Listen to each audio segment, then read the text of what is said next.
Bonjour à toutes et à tous, Valentin Front, très heureux de vous retrouver pour ce webinaire. Nous sommes le jeudi 7 mars 2019. Est-ce qu'il est temps enfin de shorter les indices depuis le temps que nous en parlons? Eh bien, écoutez, on va essayer de voir ça ensemble, hein, dans ce webinaire. Comme d'habitude, je vous invite à prendre connaissance de l'avertissement grâce sur les risques. Alors, le trading avec effet levé amphi, toujours les gains et les pertes. Un compte risque limité prend un risque de perte du capital investi. L'investissement sur le compte titre prend un risque de perte en capital. IG fournit exclusivement un service d'exécution d'ordre. Cette présentation est à titre indicatif et ne saurait être considérée comme un conseil ou une recommandation. Alors, bonjour François, j'espère que vous allez bien. Gérard que je salue également, Raymond et Frédéric, bonjour. Bonjour, voilà, alors au niveau des chiffres, comme on peut constater, on a plutôt des prises de bénéfices du côté des marchés actions, hein, que ce soit en Europe, en Asie, aux États-Unis. Voilà, on a une baisse. Alors, on n'a pas non plus une chute, hein. Le VIX a seulement progressé de 6% entre guillemets. Voilà, donc on n'a pas non plus un bond, une panique. Mais voilà, on commence à avoir une prise de bénéfices. Alors pour le moment, rien de très inquiétant. On reste dans un range, hein, depuis 2 semaines entre concrètement 2775 points et les 2810. Voilà, c'est un petit peu le range dans lequel on évolue. Et finalement, bon, bah, on est revenu en bas de ce range. Donc on n'a pas non plus de signal d'un point de vue swing trading majeur à la baisse. Au niveau du Dixie, consolidation après 6 séances, hein, il me semble, de hausse consécutive. On a eu un livre beige qui a été publié hier. Alors, livre beige qui a qui était plutôt décevant dans le sens que, bon, à part le fait qu'on a un marché de l'emploi qui est solide avec une hausse des salaires, eh bien, on a eu un ralentissement de l'activité dans l'industrie et dans plusieurs autres domaines d'activité euh, en début d'année. Ces difficultés qui ont été mises sur le dossier enfin, en cause du shutdown, donc en raison du shutdown, pardon. Donc voilà, un ralentissement de l'économie potentiellement à s'attendre aux États-Unis. Euh, du côté de l'OCDE, on a eu une révision à la baisse des perspectives de croissance dans toutes les régions du monde, notamment aux États-Unis, hein, mais dans le monde entier. Croissance qui est attendue à 3,3% cette année contre 3,5 lors de la précédente estimation. Et pour 2020, la croissance est attendue à 3,40%. Voilà. Ce matin, on a le marché qui prend du cash, hein, tout simplement, qui se met en cash, puisque vous voyez qu'on a ni le gold, ni le yen, ni les marchés actions, ni l'obligation. Enfin, on n'a rien qui progresse. On a juste voilà, le 10 ans US qui perd un point de base, mais bon, voilà, c'est à l'équilibre globalement. Vous voyez qu'on a aucun actif vraiment qui s'apprécie ce matin. Donc vraiment le marché qui attend la BCE, qu'on va discuter dans un petit instant. Donc la BCE, ça sera. Alors déjà, on aura le PIB de la zone euro, pardon, à 11h, ce sera le PIB définitif. Donc ça ne devrait pas être quelque chose qui devrait provoquer une énorme volatilité, même vraiment pas du tout, presque plutôt peu. Pourquoi? Ben, tout simplement parce qu'on a eu déjà des estimations auparavant, donc ça, il y a peu de chances que finalement le chiffre qui est ressorti diffère du consensus et de la précédente estimation. Ouais, le consensus estime 1,2, la première estimation c'était 1,2. Bon, à mon avis, on va être à 1, il y a de fortes chances qu'on soit à 1,2. D'accord? Donc sinon, mis à part le PIB de la zone euro, ça sera vraiment à 13h45 et 14h30 les deux rendez-vous majeurs de la journée. 13h45, le communiqué de la BCE qui sera publié et à 14h30, le discours de Mario Draghi. Il y aura d'ailleurs un webinaire spécial BCE qui commencera à 14h15, donc 15 minutes avant le discours de Mario Draghi pour faire un point sur le communiqué et pour préparer l'intervention de Mario Draghi. Donc ça sera en compagnie de Yoav Nizar. Donc je vous invite à le rejoindre à 14h15 et moi personnellement je ferai le webinaire spécial NFP demain. Donc voilà, donc il y aura quelques webinaires spéciaux pour cette fin de semaine tout simplement. Voilà, donc les yeux tournés sur la BCE. Je vais commencer par la question du S&P. Que faire? Que faire? Bon, alors déjà, là je suis sur le contrat. Alors je suis pas sur le contrat futur, je suis sur le contrat cash. Ce qui est intéressant à regarder de temps en temps, de changer, puisque sur le cash, on a des configurations qui peuvent légèrement être différentes. Donc là, on voit que, vous voyez sur le futur le plus haut de février, en fait, on vient de l'atteindre. Enfin, la borne haute, pardon, de cette résistance, c'est le point haut de février. Or là, sur le cash, ce n'est pas le cas. Donc voilà, c'est pas un problème de cotation, c'est juste que ça dépend si vous prenez le cash ou le futur. Donc là, c'est le cash, ce n'est pas le futur. Et là, on voit qu'on a un début de renversement. Je dirais même qu'on a un double top à très court terme. Regardez, 1, 2. Et là, on est sur le point. Bon, enfin, le cash est venu clôturer légèrement en dessous de sa ligne de coup. Ça se discute. En tout cas, on a une divergence baissière sur le RSI. Divergence baissière sur le RSI. Sur du weekly, si on prend un peu de hauteur, on a toujours un RSI qui est voilà plutôt bear. Vous voyez, qui est plutôt bear. On est repassé au-dessus de 50, mais bon, prudence, hein, ça peut être un faux signal. Ça arrive, les rebonds au-dessus de 50, par exemple, regardez ici, on avait une divergence. Je pense qu'on est tous d'accord pour dire qu'il y avait une divergence. On a eu le rebond et pourtant on a eu une nouvelle baisse ensuite. Vous voyez, on a eu une nouvelle baisse de, alors là on dirait que c'est pas beaucoup, mais c'est quand même du 20%, hein, ça. Ça c'est du 20% de baisse. Hein. Alors précisément, pardon, 13%, excusez-moi. Donc 13% de baisse. Donc voilà, je dis pas qu'on va avoir 13% de baisse, mais ça reste un scénario totalement possible. Et vous savez que moi, bon je suis plutôt baissier, en tout cas avec une perspective baissière du S&P sous les 2820 points qui correspond au plus haut du 16 octobre. Donc voilà, tant qu'on est sous cette résistance, il y a plutôt une probabilité de baisse qui est à privilégier, je pense. Et voilà, regardez sur du 4 heures. Du 4 heures, on a une divergence qui est encore plus marquée. Parce que regardez, on a un top ici, un top, d'accord? Et là, on a le top, le top. Donc on a une divergence. Le support de la divergence a été cassé. Le second support 50 s'est cassé également. Donc on pourrait voir à l'ouverture des marchés aujourd'hui américains une accélération baissière. Voilà, maintenant il ne faut pas se précipiter non plus. Donc est-ce que c'est le temps de passer à la vente? Moi je pense que voilà, bon, ça fait déjà depuis maintenant je pense près de 2 semaines que je dis que cette zone de résistance, un point de vue ratio rendement, elle est intéressante à shorter. Donc voilà, pour ceux qui sont déjà à la vente, je pense que là on a des signaux qui se concrétisent de plus en plus à la baisse. Ça c'est clair, pour le moment on n'a pas de signaux bullish à court terme. Donc voilà, et pour ceux qui se posent la question, est-ce qu'il faut passer à la vente maintenant? Bien, si je passe sur mon contrat S&P ici, en 4 heures, je vois qu'on sort par le bas d'un biseau ascendant, d'accord, mais on est toujours dans le canal. On est toujours dans le canal, donc concrètement, on n'a pas notre signal pour le moment vendeur. Et au niveau des bandes de Bollinger, on n'a pas de clôture en dessous. Alors, à part si voilà, ça dépend si vous estimez que ça c'est une clôture en dessous. Normalement, on a le squeeze et la clôture franche, comme par exemple ici. Là, c'est clair, on a le signal.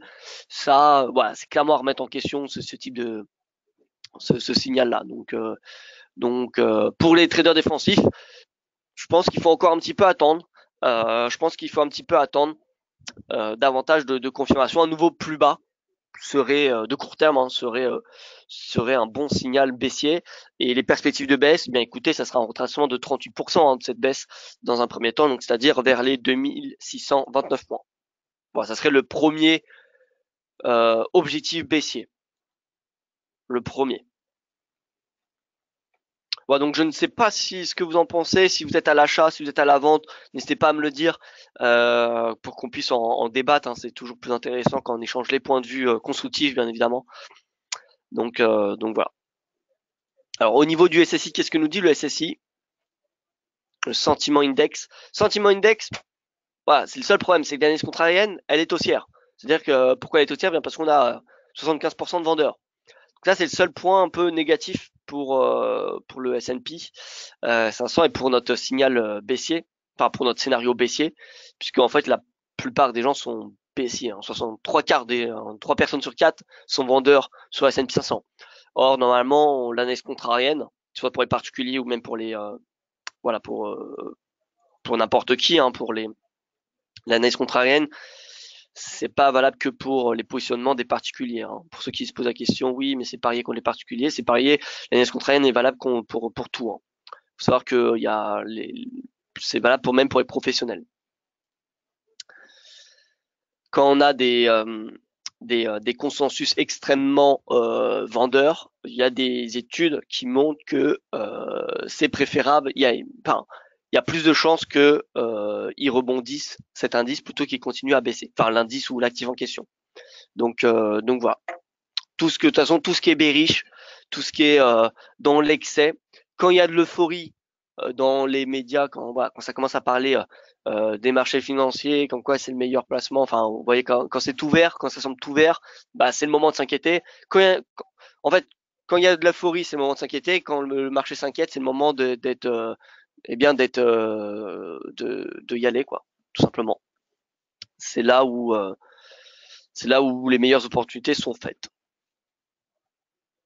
Voilà, donc S&P perspective baissière qui se renforce. Et l'objectif, eh bien, c'est un retour à 2630 dans un premier temps. Voilà. Et là, on est sur le futur. Et vous voyez que le futur, il continue à baisser. Enfin, vous voyez que le futur, bah, il est en baisse. Et le RSI, ça c'est le plus important, je dirais. Le RSI journalier, il est à 54 ici. Alors regardons sur le cash, il est à combien? Sur le cash, il est à 57. Là où on aurait un puissant signal baissier, c'est si ce RSI journalier passait sous 50. Si c'est le cas, ça sera extrêmement baissier. Parce que ce qu'on peut avoir, c'est un peu comme ce qu'on avait à ce moment-là, par exemple. Alors, je dirais pas que c'est une configuration identique, hein, mais regardez, là on avait une divergence, et le RSI finalement il rebondit sur 50, et on a eu un plus 5% à peu près. Depuis ce niveau-là, il me semble. Alors,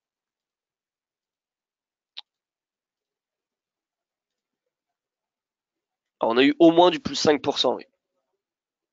Donc voilà, faut être très prudent. 50 sur le RSI, c'est une zone de support, hein, quand le RSI est au-dessus de 50. Et quand le RSI est en dessous de 50, c'est une zone de résistance. D'accord, 50, c'est un niveau clé. Donc voilà, l'idée c'est que le RSI journalier vienne chercher 50, ça sera un premier support. Ça peut être l'opportunité de prendre des bénéfices pour certains, d'accord, si le RSI atteint 50. Et ensuite 2630, puis honnêtement ensuite c'est une stratégie de suivi de tendance, hein. Donc là la question qui se pose c'est est-ce qu'on est en train de refaire un 2015 ou un 2007, hein. Voilà, donc baissier. Je ne vais pas m'attarder encore dessus, mais c'est baissier. Faut-il attendre la cassure de la moyenne mobile? Alors la cassure de la moyenne mobile, ce sera un signal supplémentaire à la baisse. Généralement, quand on a une cassure, quand le S&P est en dessous de la moyenne mobile à 200, on a une hausse de la volatilité. Donc si vous aimez la volatilité, je vous conseille de trader lorsque le S&P est en dessous de la moyenne mobile à 200, que ce soit l'achat ou la vente. Mais évidemment, il faut privilégier la vente. Mais voilà, dès que le S&P est en dessous de la moyenne mobile, vous constaterez qu'on a une volatilité beaucoup plus importante. Regardez. Regardez un petit peu. Alors, on va cacher tout ça. Et on va se prendre un ATR. Alors, j'ai un problème avec ma plateforme. Je ne sais pas si ce n'est que moi. Alors, plateforme TradingView.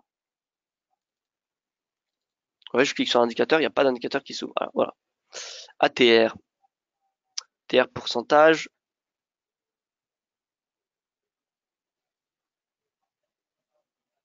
TLIATR. Alors, je suppose que c'est celui-là.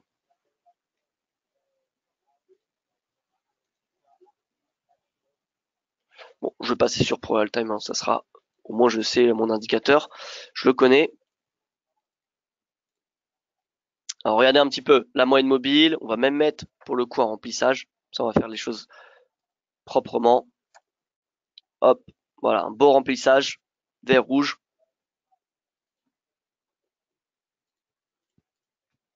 ATR. Voilà, vous constaterez, là on est sur la moyenne mobile à 200, regardez l'ATR, en pourcentage, hein, c'est pas l'ATR en pips, hein, c'est l'ATR en pourcent du prix. Donc vous voyez que on est en dessous de la moyenne mobile, l'ATR, on a un pic. En dessous de la moyenne mobile, ATR, un pic. Là, on repasse au-dessus, l'ATR est faible. Là, on est en dessous de la moyenne mobile, ATR, pic.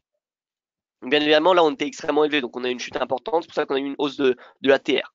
Mais vous voyez que la plupart du temps, lorsqu'on est en dessous de la moyenne mobile, on a de la volatilité. Donc si vous aimez la volatilité, c'est lorsqu'on est en dessous de la moyenne mobile. Regardez, là, le crise financière générée par les subprimes, regardez la volatilité. Voilà. Pareil ici. Bon, là, la volatilité est un peu plus basse. On n'a pas eu de pic comme lors de la crise financière. Mais voilà, vous avez compris, lorsque le prix est sous la moyenne mobile, c'est mécanique, c'est comme ça. La volatilité est beaucoup plus importante. Donc là, en fait, vous voyez cette configuration actuelle. Pour moi, et a priori pour Alexandre, alors pourtant c'est pas concerté, vous savez que je généralement, j'ai pas le même. Enfin, bon, je vais pas en discuter, hein, mais voilà, moi comment dire, je suis bear. Je pense qu'on est d'accord tous les deux pour dire que on est dans une configuration qui est relativement proche de 2007-2008. On avait une épaule tête épaule à ce moment-là. Donc moi, pour moi, on est potentiellement en train de faire ça. Voilà, on est potentiellement ici. Maintenant, la question qui se pose, c'est est-ce que, bon, plus important, c'est pas réellement ce niveau-là. Plus important, c'est ce niveau de prix, voilà. Voilà, le plus important, c'est l'oblique ici qu'on va avoir. D'accord? C'est l'oblique. Finalement, c'est ce plus bas, vous voyez. C'est ce plus bas là. Parce que c'est une fois qu'on a la cassure de ce plus bas que là, on a la capitulation. Et c'est lors de la capitulation qu'il faut ensuite passer à l'achat. Parce que regardez en hebdo, bon là, du coup, on passe sur du long terme. Hein. Pas sur du très long terme. Mais bon, c'est très intéressant de regarder un peu comment réagissait le marché lors des cracks. Donc on avait une baisse, ce qui est tout à fait normal. Mais ensuite, on a l'étape de capitulation. Et vous voyez, c'est quand on a le breakout à ce moment-là, les chandeliers, là, en 2 semaines, hein. En 2 semaines, le marché, il perd 30% en 2 semaines, hein. Imaginez. C'est énorme. Donc voilà. Et regardez, à ce moment-là, la belle divergence, vraiment la divergence, hein, c'est pour énormément de techniciens, c'est l'élément d'analyse technique le plus puissant. Maintenant, attention, il faut savoir l'utiliser la divergence. C'est pas un indicateur magique, mais c'est un parmi beaucoup de grands techniciens, c'est vraiment l'élément d'analyse technique le plus puissant. Et donc là, on avait un signal d'achat. Et vous voyez, 4 mai 2009, 4 mai 2009. D'un point de vue investissement, là, on n'est plus du tout en mode trading, mais vous voyez, la hausse phénoménale qu'on a eu depuis 203% de rendement en l'espace de moins de 10 ans. C'est quand même pas mal. Donc voilà, finalement, pour le S&P, on est probablement à ce niveau-là. Ça ne veut pas dire qu'on va avoir le mouvement de capitulation. Le plus important sera ce plus bas là. Et le plus bas ici, celui qui correspond aujourd'hui, le niveau, c'est celui-ci. Vous voyez, là, on a la baisse, le rebond majeur, et c'est ce niveau-là qui sera le plus important. Si on passe sous 2323, c'est capitulation, et on est parti pour encore au moins du moins 20% depuis ce niveau-là. Depuis ce niveau-là, vous savez qu'un crack, ça coûte 40% au S&P. D'ici à ici, on a du moins 20. Donc, si on a une nouvelle baisse, ça sera du moins 20, mais cette fois-ci, ça se fera beaucoup plus rapidement, à mon avis, que cette chute-là. Cette chute qui avait duré un trimestre. Voilà, donc pour moi, si on passe sous les 2323, vous connaissez mon avis, c'était en janvier que j'avais dit ça, mais on va chercher les au moins en dessous de 2000, hein. On va chercher sous les 2000 points.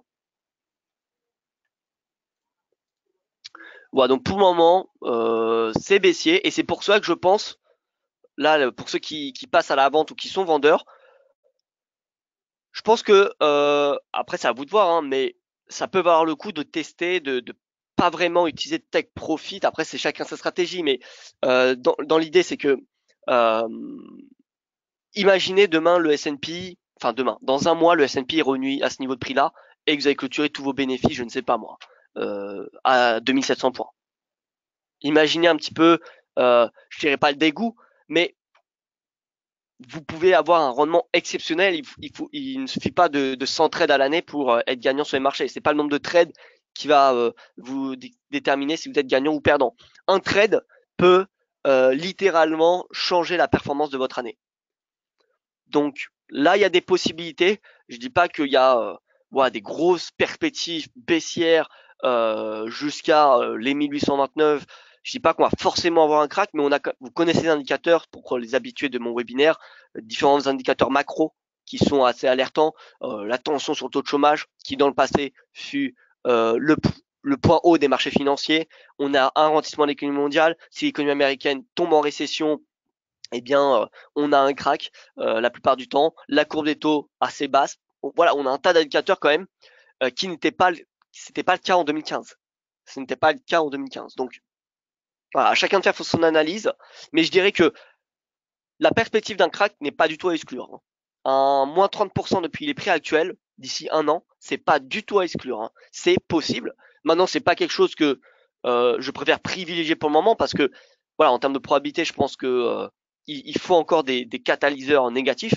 Mais il suffit que, par exemple, il n'y ait pas d'accord commercial. Comme l'a dit Donald Trump hier, il a dit soit on signe un bon accord commercial avec la Chine, soit on ne signe pas d'accord commercial. Et on connaît le caractère, comment dire, inattendu finalement de Donald Trump. Ça peut, on peut, honnêtement, je dirais pas que je ne m'attends pas à un accord commercial. Enfin, je ne dis pas que je m'attends à ne pas avoir d'accord commercial, mais disons que s'il n'y a pas d'accord commercial fin mars, comme ce que l'anticipe le marché, bah finalement, moi personnellement, je serais pas surpris puisque voilà, on connaît un petit peu le personnage de Donald Trump qui peut être vraiment totalement inattendu. Et on peut très bien imaginer que s'il n'y a pas d'accord commercial, bien toute cette hausse déjà sera remise en question, et les perspectives sur la croissance mondiale également. Donc voilà, gros point d'interrogation. Donc voilà, mot de la fin pour les indices, perspective baissière jusqu'à au moins 2629, mais honnêtement, je pense que la meilleure stratégie à la vente, ça serait de mettre un trailing stop et laisser courir le gain s'il y en a, s'il y a des gains. Et on serait invalidé si on repasse au-dessus. Voilà un petit peu le mot pour le S&P. Alors je fais rapidement un point sur le DAX et le CAC, mais c'est globalement pareil, hein, vous l'aurez compris. Regardez le CAC, 5284. Alors par contre, on n'a pas de divergence. Les indices européens qui sont soutenus à court terme par l'hypothèse d'un TLTRO hein, qui devrait s'avérer vrai hein, tout à l'heure. Donc 5284, par contre on a une petite div sur du 4 heures, petite div sur du 4 heures, alors je vais mettre voilà, sur ce graphique.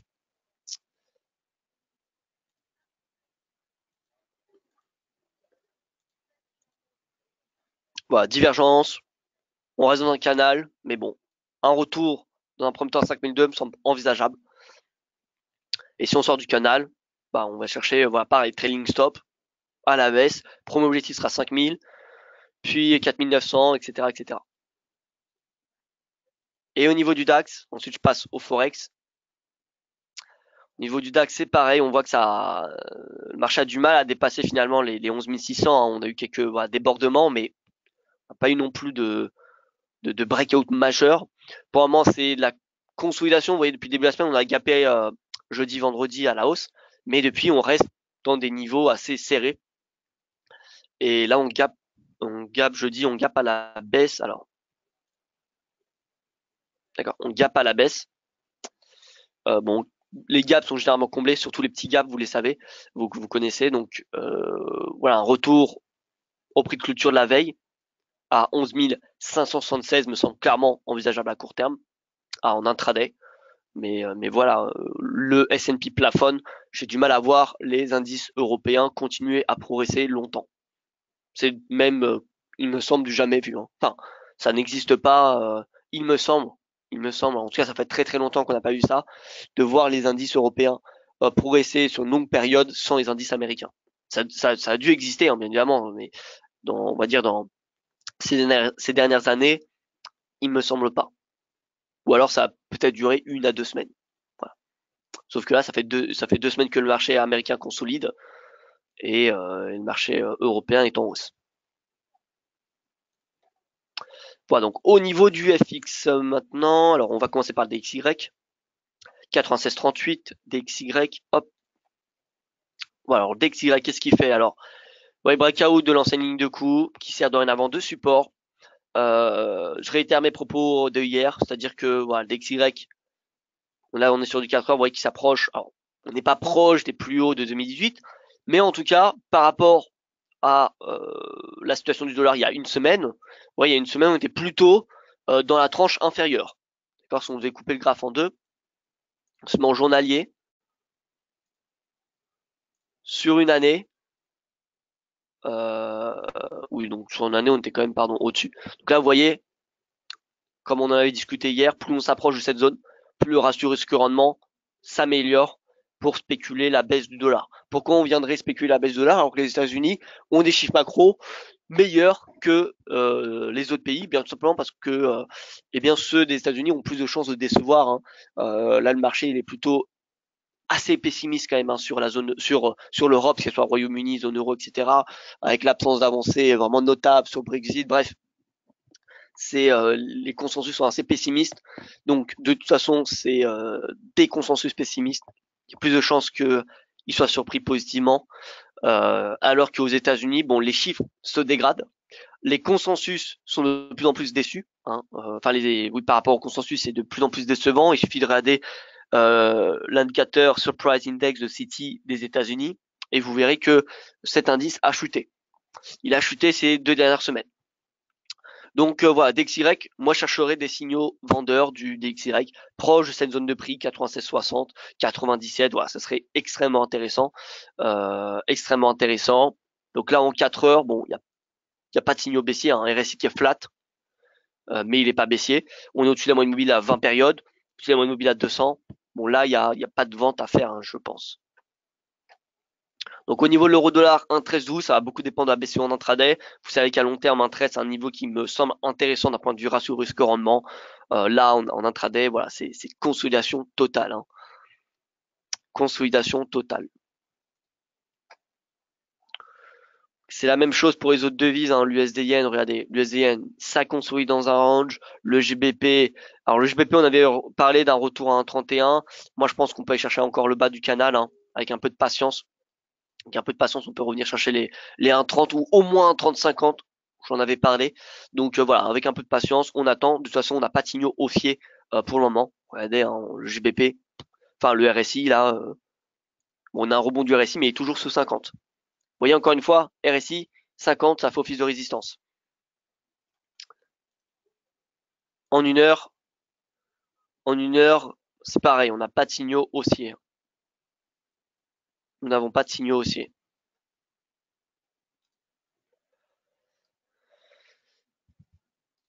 Au niveau de l'or, alors l'or, qui me semble de plus en plus intéressant. Hier matin, bon, on avait un RSI qui était encore enfin, clairement baissier. En plus d'être bearish, il était baissier. Là, il est toujours bearish puisqu'il est en dessous de 50, mais on voit qu'on a un rebond, ce qui forme une divergence. En plus de cela, regardez les bandes de Bollinger, on commence à voir le squeeze. C'est le début du squeeze, hein, on commence à peine. Hein, ça fait depuis hier soir qu'on a le début. Mais voilà, on a un début de squeeze.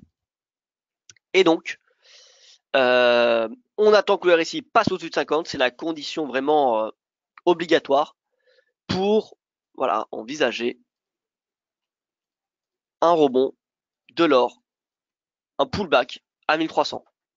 Je dirais pas qu'on a fait le point bas, hein, qu'on a fait un point bas de long terme. Là, alors je vais mettre sur ce graphique-là, 4 heures. Alors, veuillez m'excuser.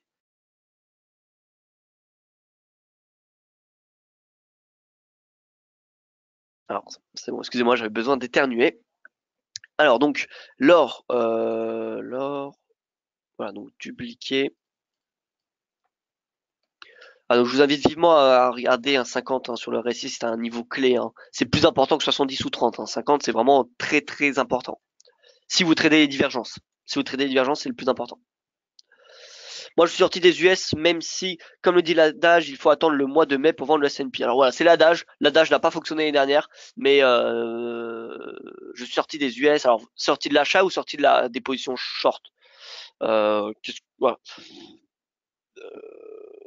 Mais oui, clairement, en tout cas, je suppose l'achat. Céline May, en fonction de l'adage, oui, bien évidemment. Excusez-moi.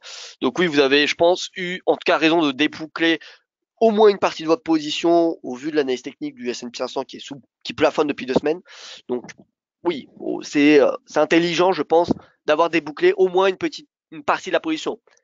Voilà.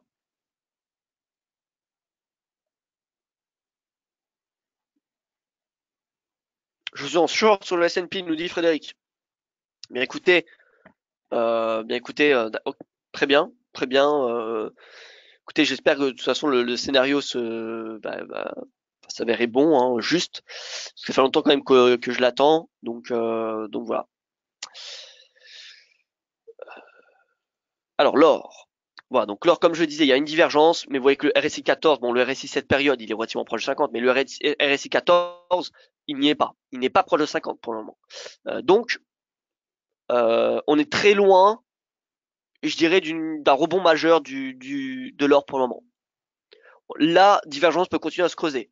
Et d'ailleurs, vous voyez que si les personnes qui avaient commencé à payer l'or à ce moment-là, lorsqu'on avait déjà ce début de divergence hier, rappelez-vous, hier matin, on en avait parlé, on avait un début de divergence, et bien vous voyez que par rapport à ce niveau-là, on est au même niveau de prix.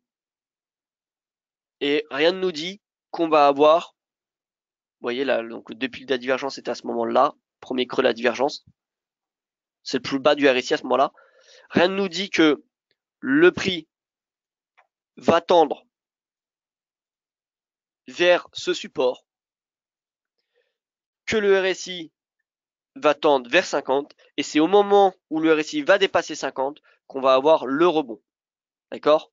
Et ça me semble être le scénario le plus plausible. Maintenant, bon, j'ai pas de boule de cristal et personne ne pourra deviner l'évolution du voilà ce que va faire le RSI ou ce que va faire le S&P dans l'heure à venir. Hein. Donc voilà, moi ce que je surveille, c'est les signaux, c'est ce que me dit le marché. Et pour le moment, le marché me dit quoi? Le marché me dit que le prix est baissier, que le RSI rebondit, mais que le RSI est toujours bearish, c'est-à-dire que la moyenne de la baisse est plus importante que la moyenne de la hausse. La moyenne des mèches baissières est supérieure à la moyenne des mèches haussières. D'accord? Donc c'est un momentum baissier. Squeeze sur l'or, oui, squeeze en cours. Le squeeze, c'est le phénomène où on a les bandes qui se resserrent, qui vont dans la même direction, qui convergent. Ça, c'est le squeeze. Mais le signal des bandes de Bollinger, c'est quand le RSI clôture après le squeeze. Là, on a un squeeze, on clôture. Signal vendeur. Vous voyez, squeeze. Squeeze ici, pourquoi on a un squeeze? Tout simplement parce qu'on a les bandes, vous voyez, qui se resserrent. Vous voyez, on a une espèce d'anneau. Hein. On a un anneau qui se resserre sur les bandes. On a une pression sur les bandes ici. Là, on a une pression. Signal d'achat. On a une pression ici. Une très forte pression d'ailleurs, ça se voit bien. Hein. Là, on voit bien. Hein. Très forte pression, signal d'achat. Signal d'achat à la clôture, attention. À la clôture. Voilà. Donc là, on est en train d'avoir ce resserrement des bandes. Bon, maintenant, ça fait que 4 chandeliers. Hein, donc, faut faire preuve un peu de patience. Hein. Faire preuve un peu de patience. Voilà, ça va être peut-être dans la journée. Peut-être c'est la BCE qui va déclencher le signal. Hein. Personne ne sait, encore une fois. Donc, c'est pour ça qu'il faut rester vigilant. Mais en tout cas, si on a, imaginons, le squeeze et que le cours clôture au-dessus de la bande supérieure de Bollinger, avec cette divergence, même si le RSI est, on va dire, en 50, bon, le fait qu'on aura le signal aussi des bandes de Bollinger sera un signal quand même assez important. Donc, on pourra envisager un retour à 1300. Maintenant, c'est pas parce qu'on aura un signal positif sur les bandes de Bollinger et positif sur le RSI qu'il faut forcément rentrer à l'achat. Ça dépend également du ratio risque-rendement. À vous de savoir quelles opportunités vous voulez prendre. Il y en a qui vont prendre des opportunités avec des ratios risque-rendement de 1. Il y en a d'autres de 2, 3, 4, peu importe. Si, par exemple, vous avez un ratio risque-rendement de 1 et que ça ne correspond pas à votre plan de trading, même si vous avez des signaux d'achat, ne le prenez pas. D'accord? C'est bête. C'est bête. Donc, par contre, si ça correspond à votre plan de trading, allez-y. Vous voyez? Mais il faut être cohérent avec sa stratégie. Il faut être cohérent. Donc voilà pour l'or. Encore, on temporise. Et finalement, les bandes de Bollinger seront là pour nous aider. Les bandes de Bollinger ou le RSI lorsqu'il dépassera 50. Mais pour le moment, prix baissier, RSI bearish. Certes, il rebondit, mais toujours bien bearish. Au niveau de l'or, du pétrole, excusez-moi, pétrole, bon, ça rebondit, il n'y a pas vraiment de direction à court terme et il n'y a pas vraiment de pattern. Alors, je peux essayer d'en trouver une. Enfin, j'en vois une comme ça. Vous voyez, de visu, hein, triangle légèrement symétrique, sommet creux, sommet creux. Néanmoins, on voit que cette oblique baissière, alors, je vais mettre dans une autre couleur ce triangle parce que voilà, il y a beaucoup d'obliques en noir.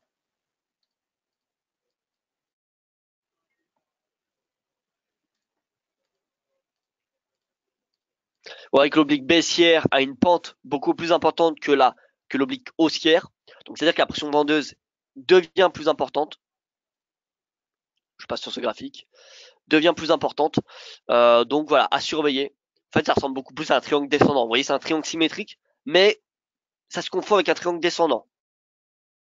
Donc c'est limite. Hein. Mais bon, on attend le breakout. Comme tout triangle, faut attendre. Là, on n'a pas de squeeze, hein. On n'a pas de squeeze puisque vous voyez que là, les deux bandes vont dans la même direction. Bande inférieure, elle va où? Elle va vers le haut. Bande supérieure, elle va où? Elle va vers le haut. Donc là, on n'a pas de squeeze. Ça se resserre, mais on n'a pas de squeeze. Voilà. Donc là, les bandes, même si on a le breakout, en l'absence de squeeze, le breakout est peu crédible. Comme par exemple ici. Vous voyez, là, on n'avait pas de squeeze. Ça allait dans la même direction, mais on n'avait pas, comment dire, comment dire. C'est juste que là, ça baissait. Vous voyez, on n'avait pas. Ça, c'est un squeeze. Attendez. Faut vraiment voir un anneau en fait. Faut vraiment voir un anneau. Là, on n'a pas d'anneau. Vous voyez, on n'a pas ici, on n'a pas, on n'a pas l'anneau, tout simplement. Alors, je vais vous trouver le squeeze parfait sur le pétrole. Squeeze parfait pour vraiment avoir une idée précise. Voilà, ça c'est un anneau. On voit bien l'anneau là. On voit cet anneau. Et là, on a le breakout. C'est là le signal baissier. Pareil ici. Là, on avait, ah non, ça allait dans la même direction, ça allait à la baisse. Mais vous voyez dans les, là, on a, voilà, là c'est parfait, hein. L'anneau, regardez, ça va vers le haut, ça va vers le bas, le signal baissier. Donc là, il faut, donc là c'était pas un signal puisqu'on avait pas, on ne voyait pas vraiment d'anneau. Donc là non plus c'est pas un anneau puisque, enfin, ça ressemble, mais là pour le coup les deux bandes vont dans la même direction. Donc on n'a pas de squeeze. Voilà, donc pétrole on attend. Si on a une clôture à la hausse, ça renforcera notre perspective haussière du pétrole jusqu'à un retour à la moyenne mobile à 200, puis à l'objectif théorique de l'ETE. Mais voilà, on voit que le cours à court terme il est soutenu par la moyenne mobile à 20, qui est en rouge ici. Voilà, là, l'anneau, regardez, le parfait anneau. Ouais, là, on voit bien, clairement. Et là, on avait le signal d'achat qui était ici, il me semble, hein. Clôture 63,62 à 63,62 et supérieur 63,54. Donc, on avait une clôture, confirmation le lendemain, parce qu'on n'avait pas un gros chandelier non plus vert. Donc voilà. Là, anneau. Vous voyez l'anneau. Ici, pareil. Quoique. Non, parce que là, ça se dilatait, regardez. Ça commençait déjà à se dilater. On n'avait pas d'anneau. Bon, vous avez compris de toute façon comment utiliser les bandes de Bollinger, je pense. Donc voilà, ça reste aussi un pétrole, même si on n'a pas de momentum voilà, de folie. Hein, on a une tendance qui reste haussière, un support soutenu par la moyenne mobile à 20, qui fut office de support, regardez ici. Nouveau support ici. Donc voilà, on n'a pas d'invalidation de l'objectif de l'ETE. On aurait une invalidation si on reviendrait en dessous de la ligne de coup. Je terminerai par l'USD CAD qui a complété une figure très intéressante hier. Regardez le double bottom, support, support, au même niveau quasiment. Ligne de coup, objectif, retour à 1,36. Ça, c'est l'objectif théorique. Donc voilà, pour ceux qui sont à l'achat sur l'USD CAD, je pense que c'est possible d'avoir un retour à 1,36. En plus, regardez le RSI. Rebond, clôture au-dessus de 50, clôture au-dessus de la résistance du momentum. Bon, c'est boule. Hein. L'USD CAD, y a rien à dire, c'est boule. C'est boule jusqu'à 1,36. De quoi peut-on continuer à parler? Ah oui, l'Eurocad. L'Eurocad. Qui a profité de l'Eurocad? Qui a suivi l'Eurocad quand je l'ai dit jeudi? Non, j'ai pas encore parlé de l'œil de USD, je vais y venir, Walid. Alors, est-ce qu'il y en a parmi vous qui a profité de l'Eurocad? Oui, François, me dit François. Est-ce qu'il y en a d'autres? Bon, l'Eurocad, hein.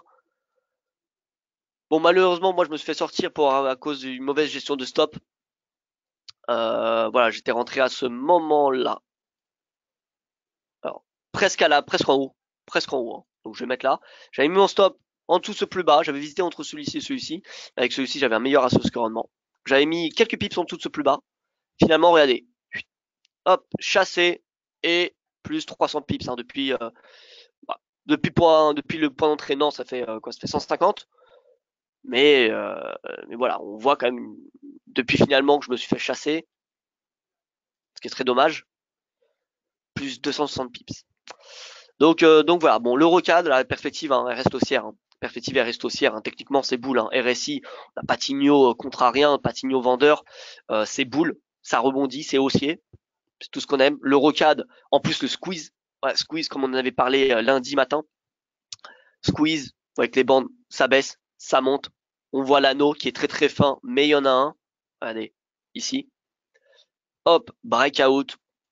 Non seulement c'est le breakout de quoi de cette bande supérieure, mais c'est également un plus haut de quoi de près d'un mois, et c'est également la clôture au-dessus de 1,50, qui est un seuil psychologique. Donc triple signal haussier, on peut le dire. Et enfin, euh, hier, hier, clôture au-dessus de la moyenne mobile à 200.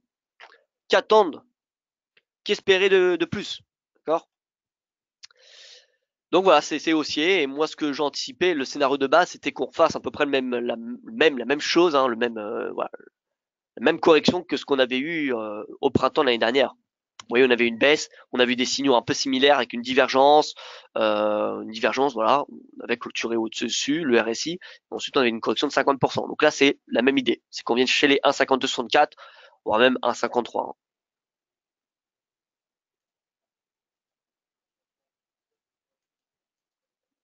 Moi aussi, merci Valentin, nous me dit Jay, bah écoutez, c'est parfait, mais j'ai fermé à la moyenne mobile. Ah, très bien, bon bah écoutez, dommage pour vous, hein. Dommage pour vous, voilà, l'euro 4, c'est perspective haussière jusqu'à 1,53. 1,5264 pour être précis. Euh, Moi aussi, me dit François. Bon, bah, du coup, tout le monde a coupé la moyenne mobile. Oh là là. Bon, c'est pas grave. Il y en aura d'autres, hein. Il y en aura d'autres. Et j'espère cette fois, la prochaine fois, ne pas me faire chasser. Là, il y a USD. Là, il y a USD. Bon, l'AUD qui est sous pression, hein. Bon, les devises Como qui rebondissent ce matin. Pourquoi? Bien, parce que depuis le début de la semaine, on a les devises Como qui sous-performent, hein. Donc, c'est normal qu'on ait un rebond technique, hein. Rien de surprenant, hein. Rien de surprenant. On revient proche des plus bas annuels, hein, ça c'est important à constater. C'est également assez intéressant à constater qu'on aurait pu avoir une épaule tête-épaule, vous voyez, une espèce d'épaule tête-épaule, ce qui n'est pas le cas. Finalement, on n'a pas grand-chose là. Hein. On n'a pas grand-chose à dire. C'est baissier, on voit que la moyenne mobile à 200 en noir, regardez ici là. Moyenne mobile à 200, bah, elle fait office de résistance, elle fait office de résistance à ce moment-là, elle fait office de résistance en avril. Bon, voilà, la puissance de la moyenne mobile à 200, hein, qui n'est pas à prouver. Donc voilà, courant qui est clairement baissier.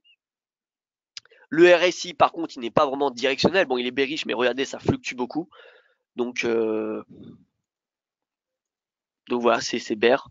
Maintenant, on est sur support, on va pas s'amuser à shorter un support, on va attendre le breakout. Donc soit on attend le pullback, soit on attend le breakout, mais en tout cas, on va pas s'amuser à shorter un support. Donc, patience sur l'œil de USD. Peut-être qu'on peut avoir un rebond des Como, mais pour le moment, on n'a pas de signaux techniques sur du 4 heures. Vous voyez, on n'a pas de divergence, on n'a rien qui sous-entend un rebond de l'AUD. Donc l'AUD, pour le moment, il n'y a rien à faire. Donc EuroCAD, USD4 sont en hausse considérable. Oui, exactement, le CAD qui est sous pression, on n'a pas de rebond majeur du pétrole, ce qui empêche le CAD d'énormément s'apprécier. Et en plus, on a des chiffres décevants et une banque du Canada qui a été plutôt dovish hier, qui est devenue dovish. Plus important, c'est plus important ça. Elle est devenue dovish parce que depuis septembre, de septembre à janvier, elle était au quiche, la Banque du Canada. Et quand elle était au quiche. Mais là, la Banque du Canada, bon, pour ceux qui veulent plus de détails, j'ai écrit un article hier, je vous invite à le lire. Donc là, voilà, la Banque du Canada a relevé un ralentissement plus accentué de la croissance mondiale, donc surtout au cours du dernier trimestre de l'année dernière, et a par ailleurs déclaré que les tensions commerciales pesaient sur la confiance de l'activité et la confiance, pardon, et l'activité économique. Bref, la Banque du Canada a abandonné son ton au quiche des précédentes réunions dans son communiqué. On aura un discours de Lynn Patterson, qui est ni plus ni moins que la députée gouverneur, cet après-midi, pour commenter cette décision. Donc Canada, la Banque du Canada, enfin le CAD, il est bearish à l'image de ce CAD Index, vous voyez. On avait une div, rappelez-vous, hein, en début de semaine, il suffit de regarder les replays sur YouTube, on avait parlé de cette div. Ah, on avait parlé de la div, vous voyez que je ne vais pas inventer. Hein. On en avait parlé et là, bah, le CAD, ça retrace, hein, ça retrace et bon, on voit qu'on a quand même un puissant niveau de support vers ce niveau de prix. Donc, il va falloir être prudent, d'accord, mais on a une perspective baissière, ce qui donne une perspective encore assez bullish pour l'EuroCAD et pour l'USD CAD. C'est pour ça que l'USD CAD double bottom, l'objectif à 1,36 est assez cohérent au vu de la tendance du CAD, et que l'EuroCAD, le retour à 1,52 et quelques, est également cohérent au vu de la perspective baissière de ce CAD index. Et regardez l'oblique ici. Regardez cette oblique.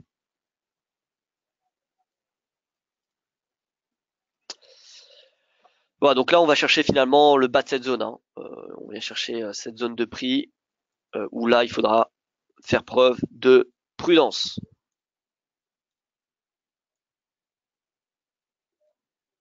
Voilà.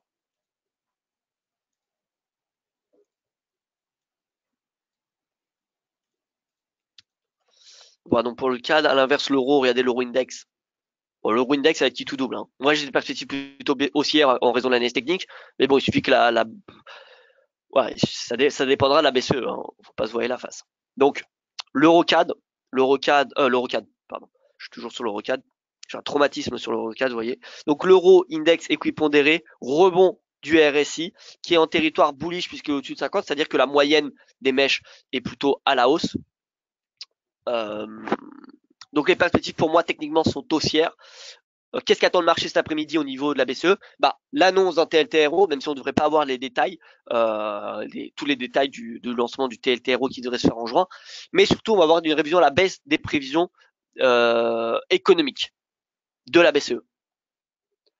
Donc ça, on le sait. Maintenant, c'est quel sera le degré de révision à la baisse? Est-ce que ce sera une baisse importante des prévisions ou légèrement? Si c'est légèrement, ça ne devrait pas être énorme, enfin, ça ne devrait pas vraiment être baissé pour l'euro. Maintenant, si la BCE revoit à la baisse fortement ses prévisions, bon là par contre, ça sera clairement une menace pour l'euro. Voilà, mais techniquement, si je me fie à l'analyse technique, bon bah c'est moi je suis beaucoup plus confiance à l'euro à la hausse que à la baisse. Même si on est dans un triangle descendant, tant qu'on n'a pas le breakout, un triangle descendant ne vaut rien du tout. Voilà donc pour ce plan de marché, écoutez, moi j'ai fait le tour, hein, j'espère que ça vous a plu. En tout cas, je vous remercie pour votre attention. Euh, Qu'est-ce qui invalide le TE? Alors, ce qui invalide le TE, c'est si on repasse en dessous de la ligne de coup, ça peut invalider. Si on repasse en dessous de l'épaule, ça invalide la figure totalement. D'accord? euh, donc voilà. Merci pour votre attention. Je vous invite à retrouver Yoav Nizar tout à l'heure pour son webinaire spécial BCE. Moi, vous me retrouverez demain matin, vous savez, pour mon webinaire quotidien. Donc voilà, n'hésitez pas à vous inscrire. Il y aura le webinaire également NFP demain. Donc voilà, beaucoup de webinaires pour cette fin de semaine. J'espère vous retrouver. Donc voilà, le webinaire spécial BCE que je vous envoie. Et l'USD-CHF, me demande Bertos. Eh bien écoutez, j'y arrive tout de suite. L'USD-CHF, qui est à la parité, non? Il me semble, oui, voilà, parité. Bon, pour le moment, il n'y a pas grand chose. Techniquement, il a bien rebondi quand même, l'USD-CHF. L'USD-CHF a bien rebondi, hein. J'anticipais pas ce rebond, cette ampleur, hein. J'anticipais le rebond, mais pas de cette ampleur.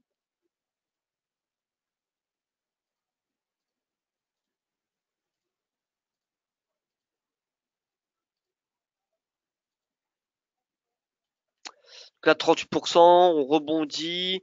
En 4 heures, on n'a pas de signaux vendeurs. On a une respiration du momentum, mais bon, tant que le récit au-dessus de 50, c'est bullish. On n'a pas les mêmes signaux que ce qu'on avait, regardez, rappelez-vous, en mi-février, où là, on avait une grosse divergence baissière, hein, grosse divergence baissière, sommet, sommet, sommet, sommet, sommet. Voyez.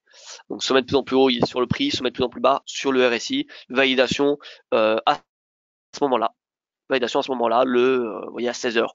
Et finalement, c'était possible de rentrer à la vente ici. Là, on n'a pas de divergence.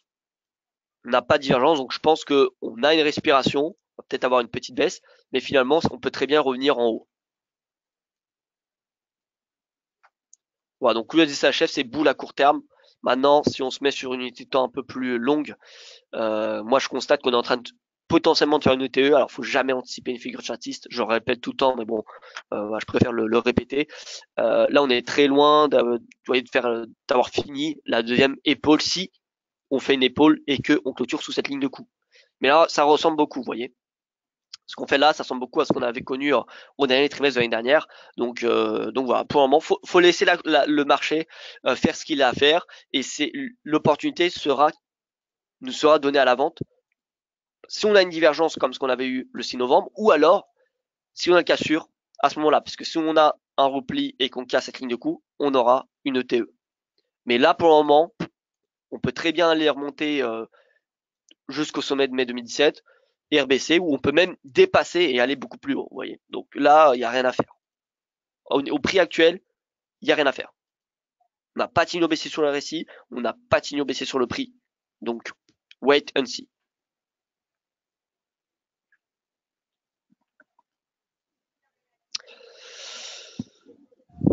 Voilà donc pour ce point de marché. Merci encore pour votre attention. Je vous souhaite une excellente journée et je vous dis donc à demain pour mon prochain point de marché.